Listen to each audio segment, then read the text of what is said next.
ಕನ್ನಡ ಹಾಗೂ ಗೋವಾ ಕನ್ನಡಿಗರಿಗಾಗಿ ನೂತನವಾಗಿ ಆರಂಭಗೊಂಡಿರುವ ಗೋವಾ ಕನ್ನಡ ನಮ್ಮ ಯೂಟ್ಯೂಬ್ ಚಾನೆಲ್ ಅನ್ನು ಸಬ್ಸ್ಕ್ರೈಬ್ ಮಾಡಿ, ನಮ್ಮೆಲ್ಲ ವಿಡಿಯೋಸ್ಗಳನ್ನು ಲೈಕ್ ಮಾಡಿ, ಶೇರ್ ಮಾಡಿ.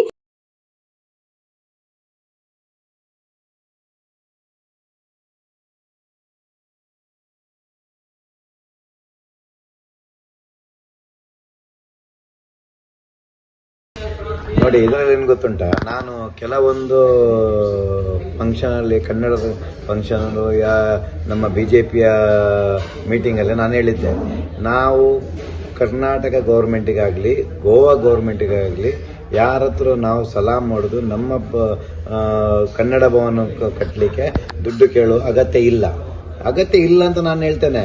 ಅಗತ್ಯ ಬೇಡವೂ ಬೇಡ. ಯಾಕಂತ ಹೇಳಿದ್ರೆ, ನಾನು ಎಲ್ಲ ಕನ್ನಡದವರಿಗೆ ಎಂತ ಹೇಳಲಿಕ್ಕೆ ಬಯಸ್ತೀನಿ ಅಂತ ಹೇಳಿದ್ರೆ, ಒಬ್ಬ ಕನ್ನಡನ 1,000 ರೂಪಾಯಿ ಕೊಡಲೇಬೇಕು. 1,000 ರೂಪಾಯಿ ಒಬ್ಬ ಕನ್ನಡವನ್ನು ಕೊಟ್ಟರೆ ಇಲ್ಲಿ 1.5 ಲಕ್ಷ ಜನ ನಮ್ಮ ಕನ್ನಡದವರಿದ್ದಾರೆ. 1.5 ಲಕ್ಷ ಜನ 1 ಲಕ್ಷ ಅಂತ ಹೇಳಿ ಹಿಡೀರಿ, 1,000ಕ್ಕೆ ದುಡ್ಡು ಎಷ್ಟಾಯಿತು? ಆ ದುಡ್ಡಿನಲ್ಲಿ ನಾವು ನಮ್ಮ ಕನ್ನಡ ಭವನ ಅಂತೇಳಿ ನಾವು ಹೇಳ್ಬೋದು. ನಮಗೆ ಗೌರ್ಮೆಂಟ್ ಕೊಟ್ಟದ್ದು ಅಂತ ನಮಗೆ ನಾವು ಹೇಳಲಿಕ್ಕೆ ಅಗತ್ಯ ಇಲ್ಲ. ಯಾಕೆ ಕೇಳಬೇಕು? ನಾವು ಗೌರ್ಮೆಂಟ್ ಹತ್ರ ಯಾಕೆ ಭಿಕ್ಷೆ ಬಿಡಬೇಕು? ಅಗತ್ಯ ಇಲ್ಲ. ನಮ್ಮ ಕನ್ನಡದವರು ಎಲ್ಲ ಒಟ್ಟಾಗಿ 1,000 ರೂಪಾಯಿ ಆಗಿದ್ರೆ ಸ್ವಂತ ಭವನ ಆಗ್ತದೆ. ಯಾರು ಸಹ ಹೇಳ್ಬೋದು, ಇದು ನಮ್ಮ ಭವನ ಅಂತೇಳಿ, ನನ್ನ ಭವನ, ನಾನು ದುಡ್ಡು ಕೊಟ್ಟಿದ್ದೆ, ನನ್ನ ಭವನ. ದುಡ್ಡಿನವನಾಗಲಿ ಪಾಪದವನಾಗಲಿ ಗೌರ್ಮೆಂಟಿಗೂ ಸಹ ತಲುಪಿಸಿಲ್ಲ. ಕರ್ನಾಟಕ ಗೌರ್ಮೆಂಟ್ದ ಅಗತ್ಯ ಇಲ್ಲ, ನಮಗೆ ಗೋವಾ ಗೌರ್ಮೆಂಟ್ದ ಅಗತ್ಯ ಇಲ್ಲ. ನಾನು ಹೇಳುದು ಪಬ್ಲಿಕ್ ದುಡ್ಡಾಗಿ ನಮ್ಮ ಕನ್ನಡ ಭವನ ಕಟ್ಟಬೇಕು. ಆದ್ರಿಂದ ಇದ್ರ ಬಗ್ಗೆ ಯಾರು ಪಬ್ಲಿಕ್ ನನಗೆ ಹೇಳಿದ್ರೆ, ಮೋಹನ್ ಶೆಟ್ಟಿ ನೀವು ಇದ್ರ ಬಗ್ಗೆ ಲೀಡಿಂಗ್ ತಗೊಳ್ಳಿ, 100% ನಾನು ಲೀಡಿಂಗ್ ತಗೊಳ್ತಾ ಇದ್ದೀನಿ. ಅದು ಸಹ 1 ರೂಪಾಯಿ ಕ್ಯಾಶ್ ತಗೊಳ್ಳಿಕ್ಕಿಲ್ಲ. ಈ ಲೆಕ್ಕದಲ್ಲಿ ಒಂದು ಬ್ಯಾಂಕಲ್ಲಿ ಒಂದು ಅಕೌಂಟ್ ಮಾಡಿ, ಅದಕ್ಕೆ ಕಮಿಟಿ ಮಾಡಿ, ಅದನ್ನು ನನ್ನನ್ನು ಲೀಡಿಂಗ್ ತಗೊಳ್ಳಕ್ಕೆ ನಾನು ತಯಾರಿದ್ದೇನೆ. ಪ್ರತಿ 1 ರೂಪಾಯಿ ಗೂಗಲ್ ಪೇ ಅಕೌಂಟಿಗೆ ಹೋಗುತ್ತೆ. 1 ರೂಪಾಯಿ ಸಹ ಆ ಕಡೆ ಈ ಕಡೆ ಹಾಕದಾಗೆ ಇದನ್ನ ಮಾಡಿ. ಯಾಕಂದ್ರೆ ಕ್ಯಾಶ್ ತಗೊಂಡು ನಾಳೆ ಆ ಕಡೆ ಈ ಕಡೆ ಆದ್ರೆ ಏನ್ ಹೇಳ್ತಾರೆ, ದುಡ್ಡು ತಿಂದ್ರ ಅಂತ ಹೇಳ್ತಾರೆ. ಆದ್ರಿಂದ ದುಡ್ಡು ತಿನ್ನುವ ಸಂಭಾವನೆ ಬರುವುದಿಲ್ಲ. ಎಷ್ಟು ದುಡ್ಡು ಬರ್ತದೆ ಎಲ್ಲ ಬ್ಯಾಂಕಿಗೆ ಹೋಗ್ತದೆ. ಯಾವತ್ತು ನಮಗೆ ಜಾಗ ತಗೊಳ್ಳುವಷ್ಟು ದುಡ್ಡು ಬರ್ತದೆ ಆಗ ಜಾಗ ತಗೊಳ್ಳೋದು, ಉಳಿದ ದುಡ್ಡಲ್ಲಿ ನಾವು ಹಾಲು ಕಟ್ಟೋದು. ಅದು ಕೇಳ್ತೇನೆ, ಗೌರ್ಮೆಂಟ್ ಹತ್ರ ಏನ್ ಕೇಳಕ್ ಹೋಗ್ಬಿಡಿ.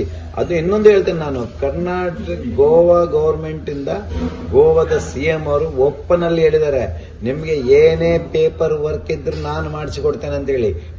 ಜಾಗ ತಗೊಂಡ ಮೇಲೆ, ನಾವು ಜಾಗ ತಗೊಂಡೋದ್ಮೇಲೆ CM ಹೋಗಿ ಸಿಗುದು, ಸರ್ ನಾವು ಜಾಗ ತಗೊಂಡಿದ್ದಾರೆ, ಇನ್ನೇ ನಿಮ್ಮ ಕೆಲಸ ಅಂತ ಹೇಳಿ 100% ಪೇಪರ್ ವರ್ಕ್ ಮಾಡಿ ಅವ್ರು ನಮಗೆ ಕೊಡ್ತಾರೆ. ನಾವು ಕಟ್ಟಿಸ್ಕೊಳ್ಳೋಣ. ನಮ್ದು ಕನ್ನಡ ಭವನ ಆಗ್ಲಿ, ಯಾಕೆ ನಾವು ಗೌರ್ಮೆಂಟ್ ತಗೊಳ್ಬೇಕು? ಅಗತ್ಯ ಏನುಂಟು? ಒಬ್ಬ ಕನ್ನಡದವನಿಗೆ 1,000 ರೂಪಾಯಿ ಕೊಡ್ಲಿಕ್ಕೆ ಆಗುದಿಲ್ವಾ? ನಾನು ಹೇಳ್ತೀನಿ, ನಮ್ಮ ಕನ್ನಡದ 50,000 ಕೊಡೋರು ಜನ ಇದ್ದಾರೆ, 1 ಲಕ್ಷ ಕೊಡೋರು ಇದ್ದಾರೆ. ಆದ್ರೆ 1,000 ಒಬ್ಬ ಜನ ಪಾಪದನು ಸಹ ಕೊಡ್ಲೇಬೇಕು. ಆವತ್ತು ಅವನಿಗೆ ಹಕ್ಕಿದೆ. ಅದರಲ್ಲಿ ಯಾವನೋ ಹೇಳುವುದು ನನ್ನ ಕನ್ನಡ ಭವನ ಅಂತೇಳಿ, ನಮ್ಮ ಕನ್ನಡ ಭವನ ಅಂತೇಳಿ. ಹೌದಾ ಅಲ್ವಾ? ಮಾತಾಡುವಾಗ ಅವರ ಮನಸ್ಸಿನಲ್ಲೂ ಅದೇ ಇತ್ತು. ಈಗ ಶಿವಾನಂದ ಬಿಂಗಿ ಅವರು ಮಾತಾಡುವಾಗ ಅವರ ಮನಸ್ಸಿನಲ್ಲೂ ಅದೇ ಇದೆ. ನಾವು ಏನು ಮಾತಾಡಿಕೊಳ್ಳಿಲ್ಲ.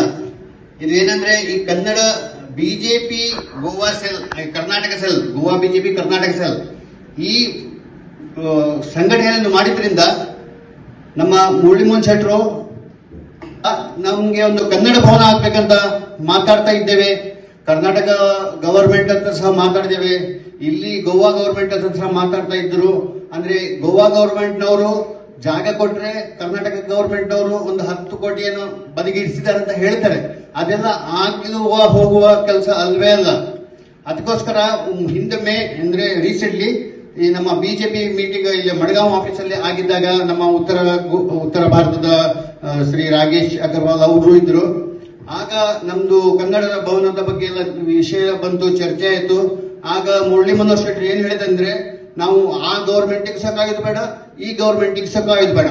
ನಮ್ಮಲ್ಲಿ ಕನ್ನಡಿಗರು ಇಷ್ಟು ಜನ ಇದ್ದಾರಂದ್ರೆ ಈವನ್ ಒಬ್ಬೊಬ್ರು 1,000 ಹಾಕಿದ್ರೆ ಎಲ್ಲರಿಗೆ ಹಾಕ್ಲಿಕ್ಕೆ ಆಗ್ಲಿಕ್ಕಿಲ್ಲ. ಬೇರೆಯವ್ರು ಕೆಲವರು ಜಾಸ್ತಿ ಆಗ್ತಾರೆ. ಎಲ್ಲರೂ ಹಾಗೆ 1,000 ಅವರೇಜ್ ಅಲ್ಲಿ ಹಾಕಿದ್ರೆ ನಾವು ಜಾಗ ತಗೊಂಡು ಕನ್ನಡ ಭವನ ಕಟ್ಟಲಿಕ್ಕೆ ಆಗ್ತದೆ. ಈ ವಿಷಯವನ್ನು ಹೇಳಿದ್ರು.